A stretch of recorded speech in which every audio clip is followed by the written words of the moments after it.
بسم اللہ الرحمن الرحیم۔ السلام علیکم۔ میں آپ کو کہانی سنانا شروع کروں اس سے پہلے آپ میرے چینل کو سبسکرائب کریں اور نئے آنے والا سے گزارش ہے کہ بیل آئیکن کے بٹن کو ضرور دبائیں تاکہ میری ہر ویڈیو آپ تک بآسانی سے پہنچ سکے۔ ہمارے آفس میں ایک نئی لڑکی آئی جس کا نام انمول تھا۔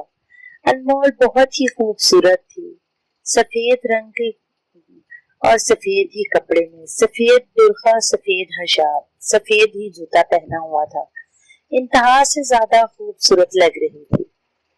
جب اس کو میں نے دیکھا تو دیکھتی ہی رہ گئی، حالانکہ میں بھی ایک عورت تھی، میں بھی بہت ہی خوبصورت تھی، اپنے آفس میں سب سے زیادہ خوبصورت تھی، سینئر بھی تھی۔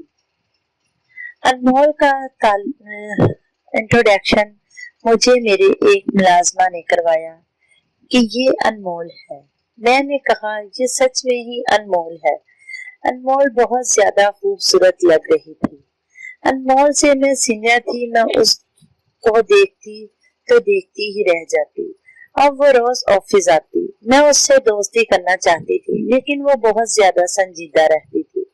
میں نے کئی دفعہ اسے اپنے گھر میں بلوایا۔ گھر میں تمام آفس کے لڑکیاں آتی تھی، وہ مجھ سے بہت زیادہ مملوس ہوتی کیونکہ میں ان کی سینئر تھی، اس لیے وہ سبھی چاہتی کہ سب سے زیادہ ہماری اس کے ساتھ دوستی ہو، لیکن انمول نے ایسا کبھی نہ سوچا۔ وہ اسی بات کا جواب دیتی جو میں اس سے پوچھتی۔ اس نے میری بات سے بڑھ کر مجھے کبھی کوئی جواب نہ دیا تھا۔ انمول کو اب میں اکثر اپنے گھر میں بلاتی، کبھی بہن کی شادی، کبھی بھتیجی کی سالگرہ یا بھتیجے کی سالگرہ میں اکثر انمول کے ٹیبل پر بھی چلی جاتی۔ میں اسے بار بار ایسی باتیں سمجھاتی جو اسے خود آ کر مجھ سے سمجھنی چاہیے تھی، لیکن مجھے ان باتوں سے کوئی فرق نہ پڑتا۔ میں اس سے دوستی کرنا چاہتی تھی۔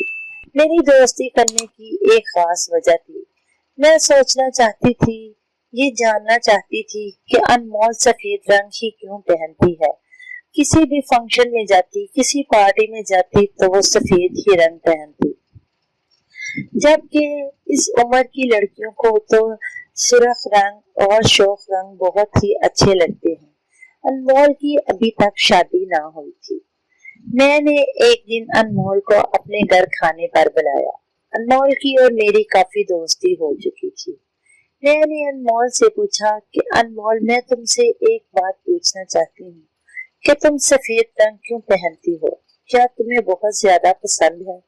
تم دوسرے رنگوں سے کیوں نفرت کرتی ہو؟ جبکہ تمہارا مزاج ایسا نہیں کہ تم کسی سے نفرت کرو، تمہارے تو چہرے پر ہی پیار محبت جھلکتا ہے۔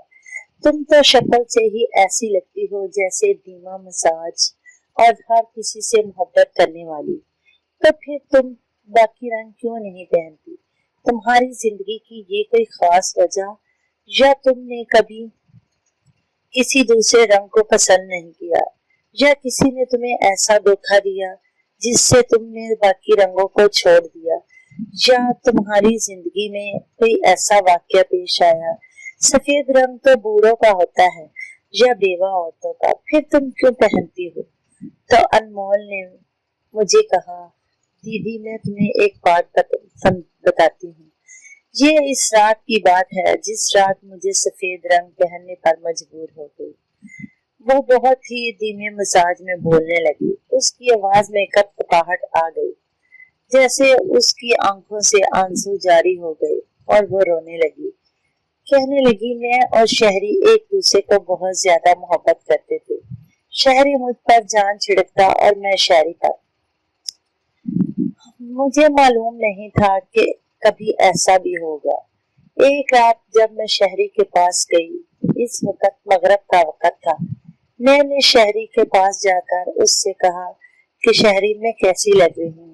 اس نے ہمیشہ کی طرح کہا کہ بہت ہی خوبصورت۔ میں نے کہا، تم ہمیشہ ہی ایسا کہتے ہو، اور شہری نے بھی اپنے پیارے انداز میں کہا کہ تم ہمیشہ ہی خوبصورت لگتی ہو۔ یہ بات میری بجائے تم آئینے سے بھی پوچھ سکتی ہو کیونکہ میں جھوٹ نہیں بولتا۔ آج میں شہری سے صاف صاف بات کرنے آئی تھی۔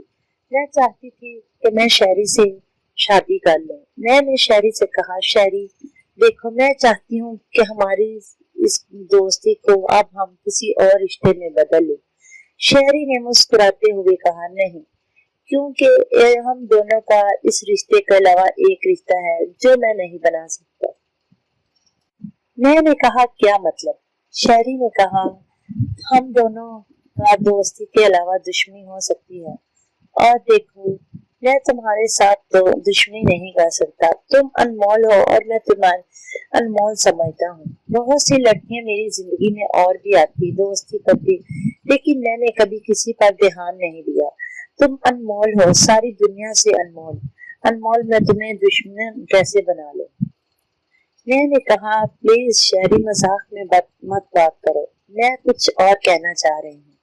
شہری نے میری بات کو سمجھتے ہوئے پھر بھی بات کو گول مول کر دیا۔ میں نے کہا، میں چاہتی ہوں کہ ہم دونوں مقدس رشتے میں بن جائیں اور نکاح کر لیں۔ شہری نے کہا، نہیں، میں نکاح نہیں کر سکتا۔ میں نے کہا، ہم نکاح کر لیں تاکہ ساری دوریاں مٹ جائیں۔ شہری نے کہا، اگر ہم یہ نکاح کے بغیر بھی دوریاں مٹا سکتے ہیں۔ میں نے کہا، شہری نہیں، اس طرح عورت کی قیمت نہیں رہتی، عورت گر جاتی ہے۔ کہا، میں تمہیں گرانا نہیں چاہتا، میں نے تمہاری مرضی کے خلاف آج تک کوئی کام نہیں کیا۔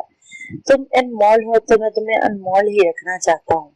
اس نے کہا، نہیں، اگر کوئی گڑیا بھی پسند آئے تو اسے بھی خریدا جاتا ہے۔ شہری نے کہا، خرید تو لیتے ہیں، لیکن چند دنوں کے بعد جب اس سے دل بھر جائے تو ہم گھر کے ایک کونے میں پھینک دیتے ہیں۔ لیکن عورت ایسے نہیں ہوتی شہری، وہ گھر کے کسی کونے میں نہیں پھینکی جاتی۔ اس نے کہا، میں چاہتا ہوں کہ تم میرے ساتھ اسی طرح ہمیشہ محبوبانہ انداز میں رہو، اس لیے میں تمہارے ساتھ شادی نہیں کرنا چاہتا۔ شادی کے بعد عورت کے ایک ہاتھ میں چمچہ اور دوسرے ہاتھ میں بچے کا فیڈر ہوتا ہے۔ شوہر کی طرف تو بالکل توجہ نہیں ہوتی۔ میں نہیں چاہتی کہ تم میری طرف متوجہ نہ ہو۔ انمول نے کہا، نہیں شہری، ایسا نہیں ہوگا۔ یہ سب باتیں الگ ہیں، لیکن شوہر ہمیشہ شوہر ہی رہتا ہے۔ شہری نے کہا، نہیں، ایسا ہی ہوتا ہے۔ تم نے کوئی تجربہ کیا ہے؟ ہاں، میں تجربے کی بنیاد پر ہی کہہ رہا ہوں۔ میری بیوی ہے جس سے میں بہت زیادہ محبت کرتا تھا، وہ میری بیوی بن گئی اور اس کے ایک بچہ ہے۔ وہ پاکستان میں ہے، میں اسے خرچہ بھجوا دیتا ہوں، وہ خوش ہے، لیکن وہ اب میری بجائے بچے پر زیادہ توجہ کرتی ہے۔ میں نے کہا، شہری، کیا تم مجھے دھوکہ دے رہی ہو؟ اس نے کہا، نہیں، میں تمہیں سچ کہہ رہا ہوں۔ پھر تم نے 7 سال سے یہ بات مجھ سے کیوں چھپائی؟ اس لیے کہ مجھے تم بہت اچھی لگتی تھی، پھر بھی میں تم سے شادی کرنا چاہتی ہوں۔ شہری نے کہا، میرے پاس پیسے تو اتنے ہیں، میں 10 بیویاں بھی رکھ سکتا ہوں، لیکن انمول میں تم سے شادی نہیں کر سکتا، کیونکہ میں تمہیں ہمیشہ ہی محبوب رکھنا چاہتا ہوں۔ اگر تمہیں ہو سکے تو کسی اور سے شادی کر لینا۔ میں نے کہا، تم اتنے مقدس رشتے کو اس طرح کیسے کہہ سکتے ہو کہ میں شادی کسی اور سے کر کے تمہارے ساتھ دوستی قائم رکھوں؟ میں تمہاری طرح دھوکے باز نہیں ہوں۔ میں نے اپنا بیگ اٹھایا اور ہوٹل سے باہر نکل آئی۔ میں نے اسے خدا حافظ بھی نہ کہا۔ اگلے دن اتوار کا دن تھا۔ اتوار والے دن ہم دونوں اکٹھے ہی سارا دن گزارتے، لیکن آج اتوار کے دن میں نے سارا دن انتظار کیا۔ مجھے اس کی بہت کمی محسوس ہو رہی تھی، لیکن مجھے بار بار یوں لگتا جیسے اب بھی دروازہ کھٹکے گا۔ جیسے ہی دروازہ کھٹکا، میں نے باہر بھاگ کر دیکھا تو شہری تھا۔ شہری کے ہاتھ میں سفید کلر کا پھول تھا اور میرے نے بھی سفید رنگ کا سوٹ پہنا ہوا تھا۔ شہری نے کہا، تم بہت ہی اچھی لگ رہی ہو، تم پر سرخ رنگ اچھا نہیں لگتا، سفید رنگ بہت اچھا لگتا ہے۔ میں نے کہا، تو پھر تمہیں کیا غرض؟ کہنے لگا، تم شادی والے دن بھی سفید سوٹ ہی پہننا۔ میں نے کہا، تمہیں میری شادی سے کوئی غرض نہیں؟ کہنے لگا، کوئی غرض نہیں، میں پاکستان جا رہا ہوں۔ تم نے اس روز مجھے اللہ حافظ نہیں کہا تھا، اس لیے میں خدا حافظ کہنے کے لیے آ گیا۔ میں نے کہا، ٹھیک ہے، خدا حافظ۔ میں نے دروازہ بند کیا۔ میں نے بالکنی سے دیکھا تو شہری بڑا لٹکے ہوئے پاؤں کے ساتھ جا رہا تھا۔ اس کے پاؤں میں جیسے جان ہی نہ تھی۔ شہری آہستہ آہستہ قدم اٹھاتا ہوا اپنے گھر کی طرف جا رہا تھا۔ 2 دن بعد اس نے مجھے فون کیا اور کہا، انمول، میں شہری بات کر رہا ہوں پاکستان سے، تم بھی پاکستان آ جاؤ، میں تم سے شادی کروں گا، اپنے گھر والوں کی موجودگی میں سب کے سامنے تم سے شادی کروں گا، تم بھی پاکستان آ جاؤ، ویسے بھی تمہارا پاکستان میں گھر ہی ہے۔ میں بہت زیادہ خوش ہوئی، میری زمین پر پاؤں نہیں لگ رہے تھے، میں اڑتی پھر رہی تھی۔ میں یہ بات بھول چکی تھی کہ شہری کی ایک بیوی اور بچہ بھی ہے۔ میں بہت زیادہ خوش تھی، میں نے فوراً ہی نوکری سے ریزائن دیے اور پاکستان آنے کی تیاری کی اور پاکستان آ گئی۔ جب میں پاکستان آئی تو شہری بھی بہت زیادہ خوش تھا۔ آج شہری نے میرے گھر رشتہ لے کر آنا تھا۔ میں بہت زیادہ خوش تھی، میں نے آج بھی سفید رنگ کا سوٹ پہنا ہوا تھا کیونکہ شہری مجھے کہہ کے آیا تھا کہ تم سفید رنگ میں بہت خوبصورت لگتی ہو۔ شہری نے جب اپنے گھر سے چلا تو مجھے کال کی کہ میں اپنے والدین کو لے کر تمہارے گھر آ رہا ہوں۔ میں بہت خوش تھی، میں سفید رنگ کے کپڑے میں پہنے اس کا انتظار کر رہی تھی، لیکن ٹریفک حادثہ ہوا اور شہری وہاں ہی جان بحق ہو گیا۔ شہری فوت ہو گیا، میں اس دنیا سے بے رنگ ہو گئی۔ میں نے سفید رنگ پہننا شروع کر دیا، اس کے بعد میں نے کبھی کوئی دوسرا رنگ نہیں پہنا کیونکہ آخری دفعہ شہری نے میری اسی رنگ کو چنا تھا۔ میں نے شہری کی ہر خواہش کو پورا کرتی تھی، اس لیے میں آج تک شہری کی اسی خواہش کو پورا کر رہی ہوں۔ انمول آج بھی ہمارے آفس میں کام کرتی ہے اور مجھ سے کبھی بھی ہم نے اس سے کوئی بات نہیں پوچھی۔ اس دن کے بعد اس نے نہ تو شادی کی اور نہ ہی کسی اور کے ساتھ کوئی فیئر کیا۔ اب وہ اپنی دنیا میں مگن خوش ہے، ہمارے آفس میں کام کرتی ہے۔ ضروری نہیں جو مل جائے وہ انسان جسے چاہتا ہو اسے مل ہی جاتا ہے، ملتا وہی ہے جو مقدر میں ہوتا ہے۔ کبھی کبھی انسان کی کوشش بھی ناکام ہو جاتی ہے۔ میری کہانی سننے کا شکریہ، ملیں گے نئی کہانی میں نئے سبق کے ساتھ۔ اللہ حافظ۔